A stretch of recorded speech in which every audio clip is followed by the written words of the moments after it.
Hello, and the purpose of this video is to reconstruct um, a lead-off talk that I gave on October 12th, 2021 to the Marxist students at Carlson University.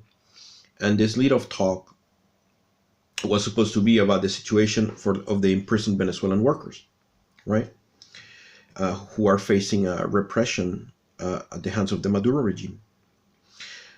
But because the students didn't really know much about Venezuela or Venezuelan history or the historical context and background, during the actual lead-off talk, which I published, a recording of that was published in this channel elsewhere, I spent too much time discussing the oil and political history of Venezuela this side of the 1920s. And the lead-off was too long, right? And off topic in a way because I went off on this historical tangent. But then the reason I did that is because the students didn't really know much about the background of Venezuela, but the talk was not about the oil and political history of Venezuela, which that lead-off, which is elsewhere in this channel, ended up being. The talk was about the situation of the imprisoned Venezuelan workers. So in this reconstruction of the lead-off talk, I am going to do things right. I am not going to go on a tangent about recent Venezuelan political and oil history. I am going to start instead of starting in 1920 or 1917 or what have you with Juan Vicente Gomez, I'm going to start with Hugo Chavez in 1998, right? And then proceed from there to the present, right? This lead-off talk, I was given 10 minutes and I ended up talking for like longer than that. It was horrible. It was horrible. That lead-off talk. And again, the live recording of that talk is published elsewhere in this channel. You know, that video should be seen as, I mean, it is informative in terms of Venezuelan history and whatever, but that should be seen as an example of how to not deliver a lead-off talk, right? In the sense that it was off topic and went on tangents. So now I'm fixing it, right? So the title of the talk is The Venezuela Situation as far as the imprisoned Venezuelan workers. And it's solidarity with the imprisoned Venezuelan workers, right? And I gave this talk, lead-off talk, in lieu of an article that I wrote with help from Comrade F, and that was published in the Marxist.sc website and newspaper Revolution. And it was, the title of the article was Solidarity with the Imprisoned Venezuelan Workers. And I will post a link in the description to all those articles, that series of articles. But yeah, anyhow, I'm gonna just, as I did in other reconstructions, I'm just gonna read verbatim from the notes and let the notes speak for themselves without any editorial or tangent material, all right? So, I start. The background begins in 1998. Under Hugo Chavez, who governed Venezuela between 1998 and 2013, PDVSA, the Venezuelan state oil company, generally exported 93% of its total hydrocarbon production. Approximately 54% of these hydrocarbon exports went to the United States and Canada. In December 2002, PDVSA went on strike for 2 months in an attempt to force Chavez out of office. Chavez responded by firing the top management of PDVSA, leveling charges of corruption and mismanagement against them. Between 2003 and 2013, Chavez launches a series of wide-ranging social programs, the Bolivarian Misiones, run by various government bodies and ministries. The missions provided adult literacy programs, offered free community health care to impoverished communities, staffed by Cuban doctors, constructed low-income housing for the poor, and subsidized food and other consumer goods, what was called the Solidarity prices, right? As an example, the Misión Milagro program had the Venezuela and Cuban governments collaborate to perform free eye care surgeries to over 1,139,798 people from all over Latin America, with an average of 5,000 operations occurring on a weekly basis in 74 medical centers around Venezuela and Cuba as of July 2010. The poverty rate was cut during the years of the Bolivarian Revolution, which I argue the Bolivarian Revolution lasted between 2003 and 2013. The household poverty rate was reduced by 12.9% between 1999 and 2005. There was a 14.4% reduction in extreme poverty during the same period.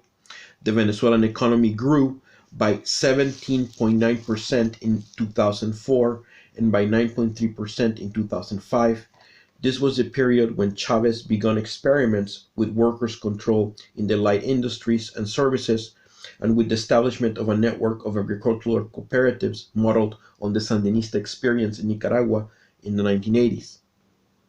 The income poverty rate in Venezuela dropped by more than half, from 54% of households below poverty level in the first half of 2003, down to 26% at the end of 2008. Right. Extreme poverty fell by 72% between 2003 and 2008. And of course, all of this was paid for by oil revenue, right? Over like 90% of the Venezuelan state revenue came from oil exports. And what Chavez did is he used this money to fund all these social programs, saying that it was not necessary to expropriate the capitalists because you could construct socialism with the oil revenue, and that, you know, at the end would be a mixed economy where the progressive revolutionary capitalists will coexist with the, you know, emancipated people or whatever. It was a you know, the mixed economy fantasy basically, which is not socialism.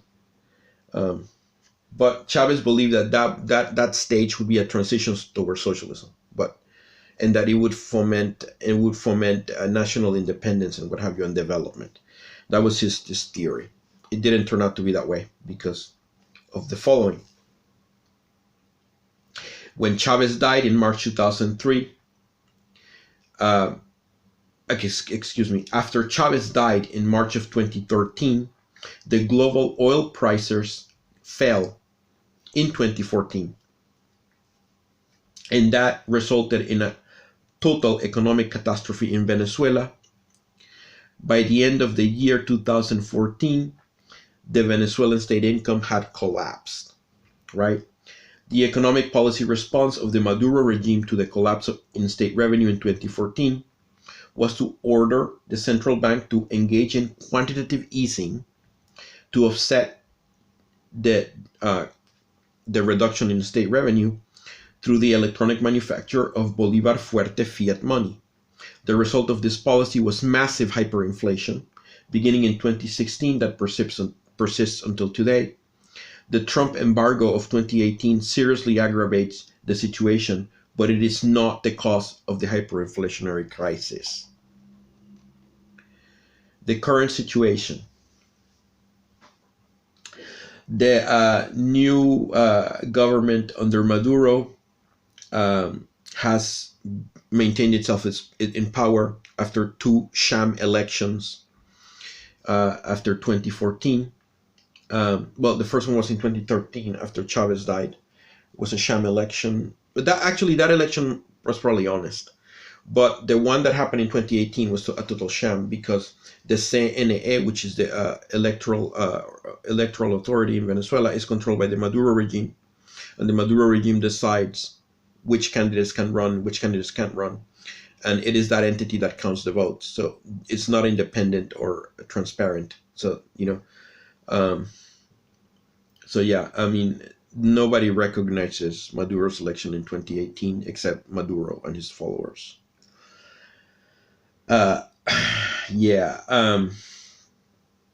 Maduro failed to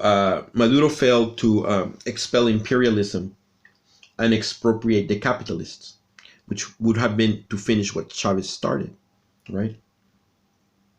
Instead, he let the workers pay for the economic crisis. And step by step, he dismantled the social reforms, misiones, and social programs of the Chavez era under the excuse that these were suspended for lack of funds, right? Because Maduro claims there is no money for the social programs anymore. And keep in mind that Maduro dismantled all the social programs of the Chavez era while workers were undergoing the effects of hyperinflation, right? Basically, the economic policies of the Maduro regime amount to sinking the cost of labor in order to attract capitalist investment. In other words, he wants to cheapen the cost of labor to the minimum in order to attract foreign investors. Right? That's why he takes away. That's why, collective bargaining agreements have no value, are non-binding. That's why, the benefits of the workers have been dismantled and evaporated. I mean, the benefits are meaningless because of hyperinflation. The wages have no value. All this is necessary in order to cheapen the cost of labor to attract foreign investors. And that's how Maduro hopes to revive the Venezuelan economy.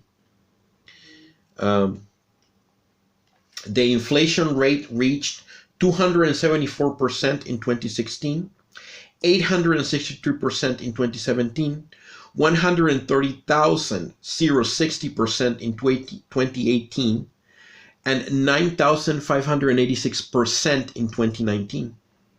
Following the imposition of the imperialist embargo throughout 2018 and 2019, the Maduro regime abandoned policies established by Chavez, such as price and currency controls imposed since 2003. Beginning in 2020, there has been an informal dollarization of the Venezuelan economy. About 54% of transactions in Venezuela during September 2019 were in US dollars.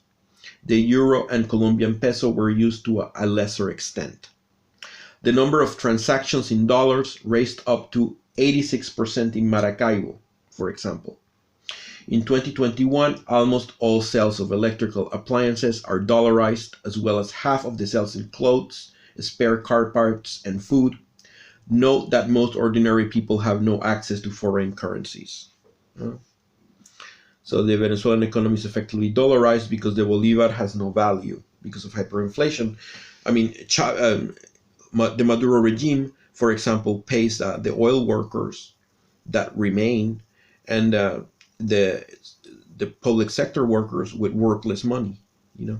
He keeps issuing out bonuses, but the bonuses have no value because they're bonuses in worthless currency.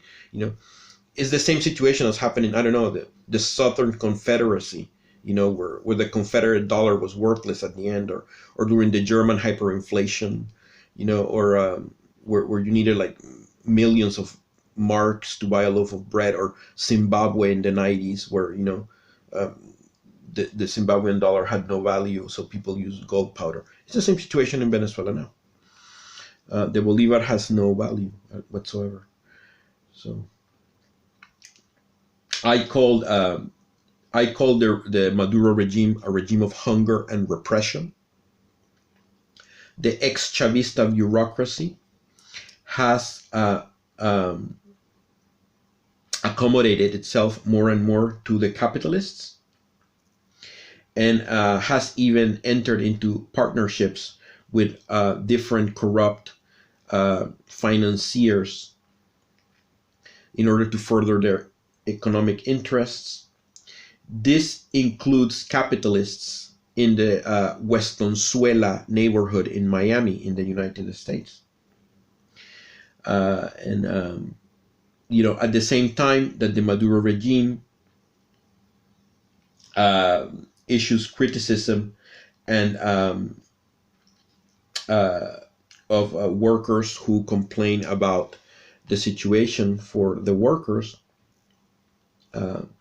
The Maduro regime has also engaged in massive systematic repression of workers, activists in Venezuela, and the repression includes arrests and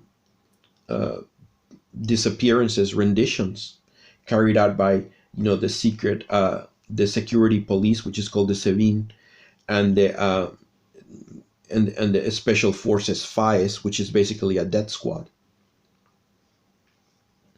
And there are 3 cases in particular.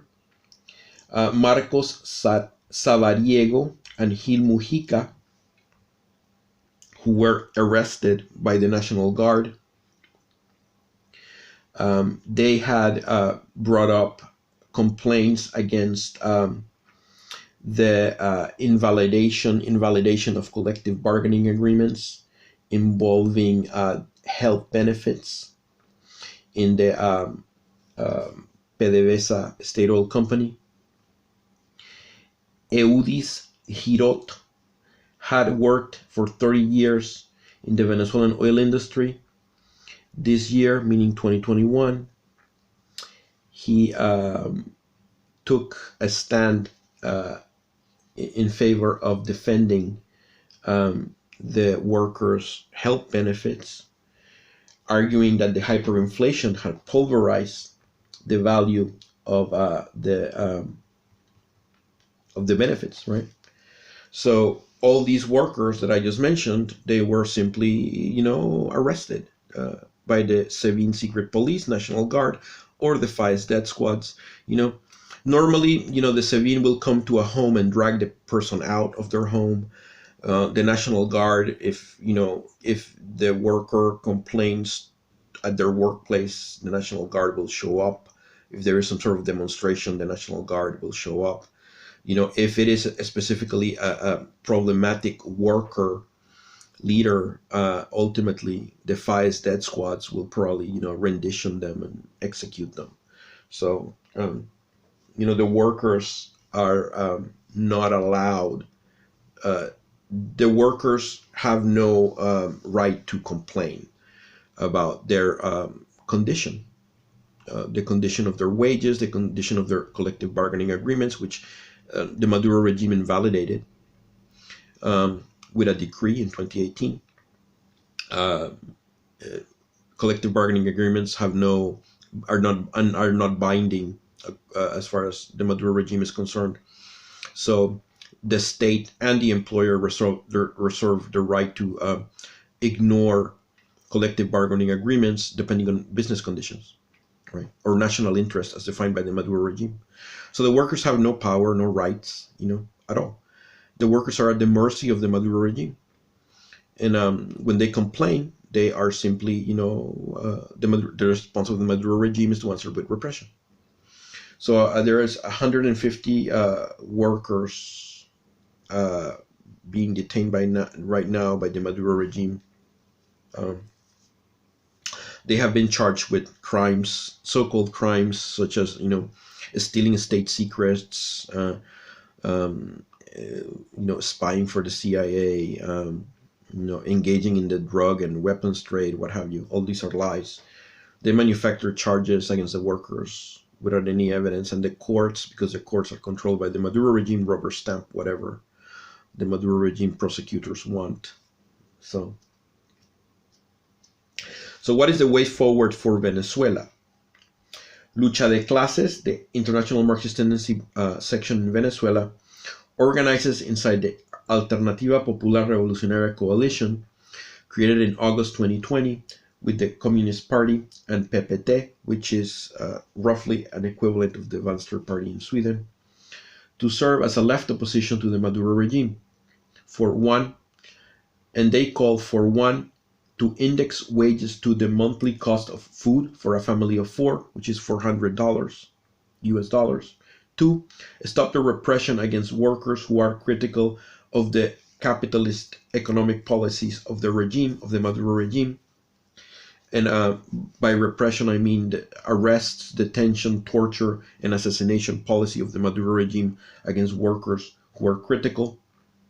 And 3, release all imprisoned workers' leaders. There are around 150 to 200 imprisoned workers' leaders in Maduro's dungeons as of October 2021. The lesson for the international working class of developments in Venezuela is that the only way to fight back against attempts at the imposition of neoliberal capitalist austerity is to organize mass political opposition against the regime that seeks to implement such policies. It is a matter of collective working class survival. The workers' movement must not compromise with the bourgeoisie or they will be defeated. On the other hand, the struggle of Venezuelan workers must consider the international context.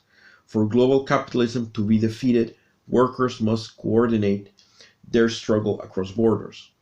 An isolated revolution would be surrounded and ultimately defeated by imperialism. There needs to be a revolutionary socialist alternative on the ground, and that is what the Venezuelan Marxists in Lucha de Clases are fighting for in context of Alternativa Popular Revolucionaria. Thank you.